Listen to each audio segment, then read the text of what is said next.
বর্তমান যুগে বিয়ে বাড়ি বা পুজো অথবা কোনো পিকনিক একটু ড্রিঙ্ক না করলে চলে। এইসব ড্রিঙ্কের মূল বস্তু হলো হুইস্কি বা মদ। যেহেতু হুইস্কি বিদেশে তৈরি হয়, সহজে এর তৈরি প্রক্রিয়া দেখা যায় না। তো চলুন আপনাদের দেখিয়ে আসি কিভাবে মদ তৈরি থেকে বোতলজাত পর্যন্ত করা হয়। তার আগে আপনি যদি আমার চ্যানেলে নতুন হয়ে থাকেন তাহলে সাবস্ক্রাইব করতে ভুলবেন না, আর নতুন নতুন ভিডিও পেতে বেল আইকনটি বাজিয়ে আমাদের সাথে থাকুন। হুইস্কি বা মদ যেহেতু অ্যালকোহল টাইপের ড্রিঙ্কস, এর জন্য প্রধান তিনটি উপাদান দরকার হয়, যার ভিতর অন্যতম পানি, গম ও ইস্ট। এই সকল তিনটি উপাদানের মাধ্যমে হুইস্কি প্রক্রিয়া শুরু হয়। মদ তৈরির প্রথম প্রণালী শুরু হয় গমের মণ্ড তৈরির মাধ্যমে। প্রথমে বার্লিকে একটি গুদাম ঘরে রাখা হয় এবং অনেক দিন ধরে এটিকে শুকানো হয়।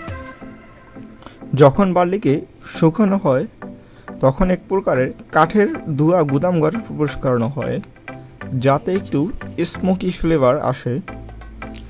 শুকানোর ফলে গমের এনজাইমগুলো ভেঙে দ্রবণীয় চিনিতে পরিণত। এরপরের কাজ হলো বার্লিকে মেশিনে পেষানো, যেটি করা হয় একটি মিল রুমে বসে, যাতে এটি মিহি কণা রূপান্তরিত হয় এবং সহজেই পানির সাথেও মিশে যায়। পেষানোর আগে সবচেয়ে বিশেষ কাজটি হলো বার্লি থেকে নুড়ি পাথর ও ময়লা দূর করা, যেটি একটি বিশেষ মেশিনের মাধ্যমে করা হয় এবং সেটা নিখুঁতভাবে করা হয়। যখন পেষানো শেষ হয়ে যায়, এরপরে কাজ হলো ভুসিগুলো ও গুঁড়ো অংশগুলো আলাদা করা, যেটি একটি ছাঁকনি প্রক্রিয়ার মাধ্যমে করা হয়, যার ফলে বার্লির বড় কণাগুলো ছোট কণাগুলো সহজে আলাদা হয়ে যায়। এরপরে কাজ হলো বার্লিকে খুব সুন্দরভাবে পানির সাথে মিশানো, যেটি করা একটি বড় ড্রামের ভিতরে। তার ভিতরে একটি মেশিন থাকে যেটির খাঁজকাটা টাইপের, যা অনবরত ঘুরতে থাকে এবং বার্লিকে পানির সাথে মিশ্রিত করা হয়। এটি করার কারণ হলো বার্লির ভিতরে যে চিনি থাকে এবং সেই চিনি যাতে পানির সাথে খুব সুন্দরভাবে দ্রবীভূত হয়। যখন এই মিশ্রণটি তৈরি করা হয় তখন বার্লি ও গমকে একটি নির্দিষ্ট তাপমাত্রায় ফুটানো হয়, যাতে এটিকে কখনো ব্যাকটেরিয়া বা জীবাণুতে আক্রমণ না করে এবং সহজে এটি অনেক দিন পর্যন্ত ভালো থাকে। এরপরেই হলো আসল কাজ, যেটার কাজ হলো দ্রবণের সাথে ইস্ট মিশানো। এই ইস্টটি মিশানো হয় একটার কারণে, যেটি অ্যালকোহল তৈরি করে, এবং এই মিশানোর পদ্ধতিকে বলা হয় ফার্মেন্টেশন পদ্ধতি। যখন এটিকে মিশানো হয় তখন ইস্ট ও পানির মিশ্রণটিকে একটি স্টিলের পাত্রে রাখা হয়, যার ভিতরে একটি প্রোপেলারের মতো একটা ফ্যানের মতো পাখা থাকে, যেটি অনবরত ঘুরতে থাকে এবং যেটার কাজ হলো পানি থেকে অ্যালকোহলকে আলাদা করা। যখন পানি থেকে অ্যালকোহলকে আলাদা করা হয় তখন বিভিন্ন পাতন প্রক্রিয়া অনুসরণ করা হয় এবং প্রথম পাতন প্রক্রিয়াতে 21% মদ বা অ্যালকোহল তৈরি হয়। এভাবে বারবার পাতন প্রক্রিয়া করা হয়।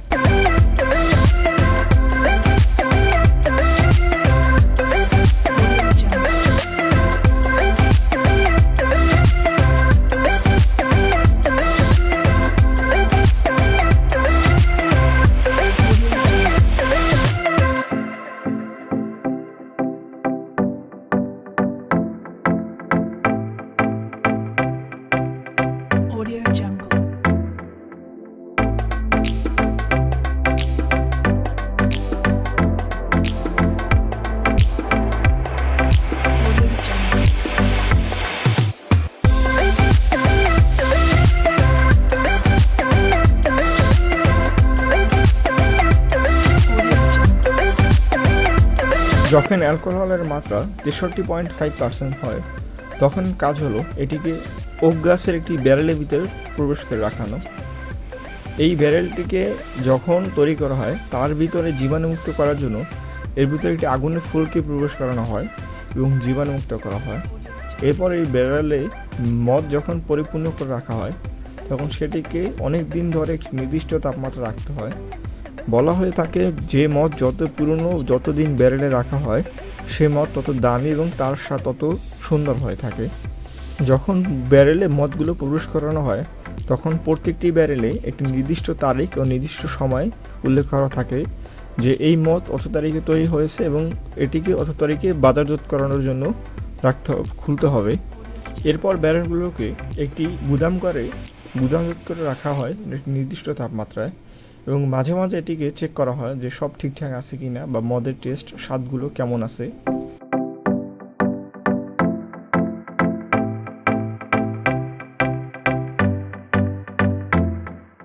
Audio Jungle.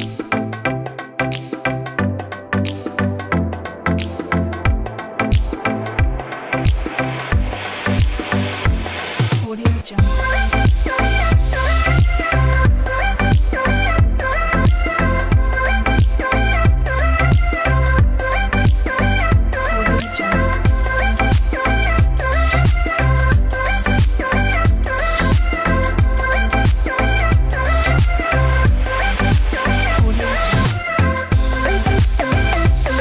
এরপরে স্বাদের গুণে যেসব মদ উত্তীর্ণ হয় সেগুলোকে বোতলজাত করে মোড়ক লাগিয়ে বাজারজাত করা হয়।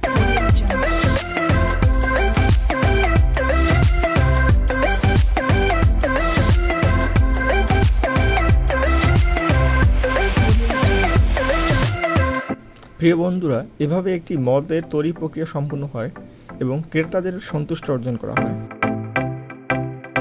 Audio Jungle.